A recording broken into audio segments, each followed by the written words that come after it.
craving shaving. Today's video is going to be about how to pick a shaving brush. If you are going to get into wet shaving, you need a shaving brush to be able to build up a lather of a good quality shaving soap or shaving cream. And so let's talk about what the differences are between different kinds of brushes and some of the benefits, some of the drawbacks to different types of shaving brushes. First thing to consider when looking at a shaving brush is what type of bristles does it have? Does it have natural hair bristles or synthetic bristles that are man-made? Both of them have their benefits and their drawbacks. So let's start with synthetic brushes because they are the simplest to use. You grab this synthetic brush and you are not going to have any break-in period. You're not going to have any soaking that you need to do. You can just get it and use it, and it'll be the exact same the first time you use it, more or less, and the second time and the third time and forever. So generally, synthetic brushes are very, very, very soft. Okay, so that is one benefit to these types of brushes, if that's something you like. If you like some good scratchiness, synthetic brushes aren't going to be for you. Okay, very, very soft, and also they are generally more inexpensive than their natural hair counterparts. There are some exceptions to that, but they are a good choice if you are just getting into it. You can definitely find great quality synthetic brushes for quite cheap. So that is a benefit to you. They don't have a lot of backbone, which is how well they push back on your face. So like if I'm lathering up on my face or I'm putting shaving cream on my face, it's going to splay out relatively easily. Okay, that means when you're loading up your soap or something like that, it's not going to dig into the soap as well as something with more backbone. So that is a drawback. Also, you don't have to soak these, but they also don't retain water. That's why you don't need to soak them. They're going to be just fine without that water, but they don't soak up the water, which means they don't retain the heat of the water very well, and they cool off very quickly. So if you're into, I want a hot lather on my face, not the brush for you. That's not saying you can't have that. You can get a scuttle and keep your lather nice and warm. But by itself, if you're just face lathering or something, you don't have a scuttle, you just have a shave bowl, it's not going to be as warm. Not to say that natural hair brushes won't lose heat, but they just don't lose it as fast. Okay. So cheap option, and it's not animal hair. If you're worried about harming animals or something, you might want to go with this. Another option that does not harm animals but still uses animal hair would be a horsehair brush.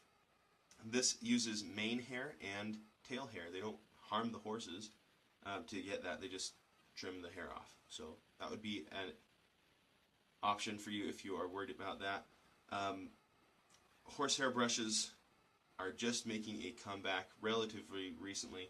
Around World War I, there was an anthrax scare with horsehair brushes that took them off the market for, since World War I, so quite a while. And these brushes are kind of a mix between the other two, which I'll talk about, Badger and Boar, in that it has some backbone from one type. I don't know which hair type it is, whichever is coarser. You horse people probably know. But I'm guessing the tail hair is the stiffer, and the mane hair is the finer hair. But you can correct me in the comments below if that's different. But basically, it's to give it that backbone. Because if it was all the finer type of hair, it'd be really floppy and hard to do. These take a little bit more maintenance, perhaps. You get a comb and brush them out. They will get tangled if you don't. So a little more upkeep for a horsehair brush. A little more scritchy because of those hairs on the inside that give it backbone. So if you are into scritchy brushes, some people are, I'm not, get yourself a horsehair brush.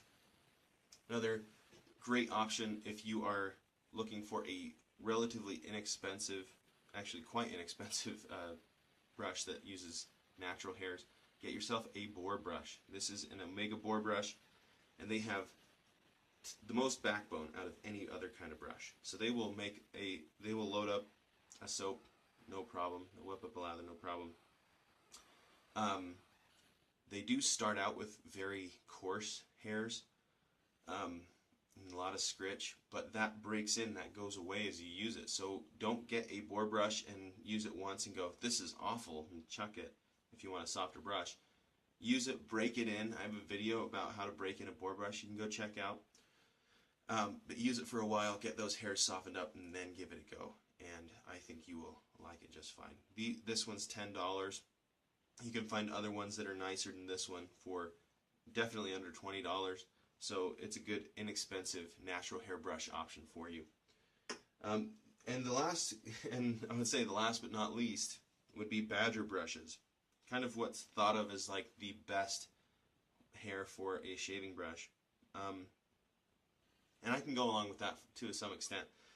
But there are different grades of badger brush hair. And so I think that's worth pointing out. So this one has pure badger hair.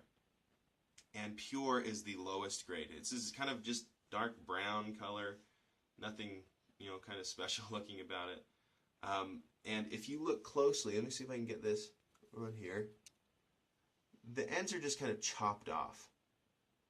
They don't taper or anything. They just basically, they shape the brush, and then they just go, and they chop it off. And so if you chop off the ends of the hairs, you're going to have pretty coarse hair. And so when you use this, it is quite pokey and scritchy. So that is something to consider. Now, obviously, pure badger is the cheapest as well. So if you're on a budget and you really want that badger hair brush, you can go with this. Just know that it will be quite scratchy on your face. But there are other options. There are things like this badger hair brush from Sterling Soap Company. It's considered finest badger, and it is fantastic. I mean, basically, you don't have to break this in. It comes fairly soft. It will get better as time passes, but this is a great option if you want a good badger hair brush. Sterling has some relatively inexpensive brushes. So when we're talking badger, the prices can get well over $100. This one I think was mid-30s, like $35 for this, which is a great deal. Or around $40 I think now. They have a different handle on them that brings the price up to $40.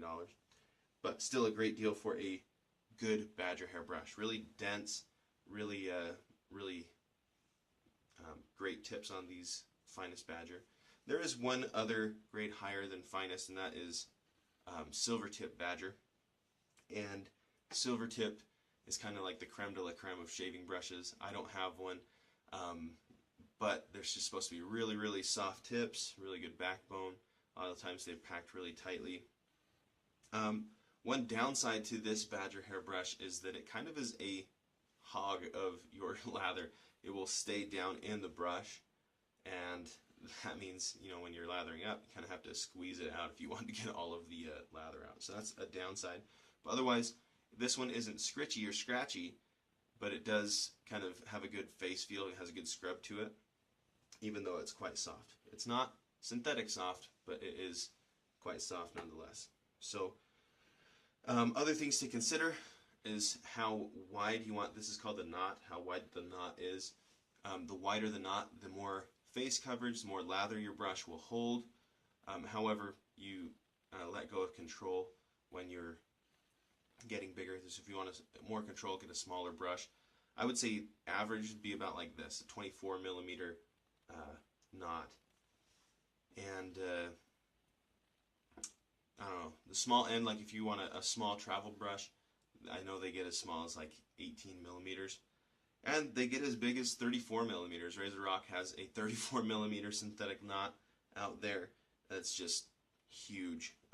So if you want to just, apply lather in just one stroke, boom, you got lather on your face. The larger the knot size, the more face coverage you're going to have. Most of what I have are 24 millimeters, kind of right in the middle, and I think that works for me. But whatever you want is something you need to figure out. Other thing you need to consider is the handle style and shape and size. I like these longer handles where you can hold it and your fingers aren't going to be right next to the brush.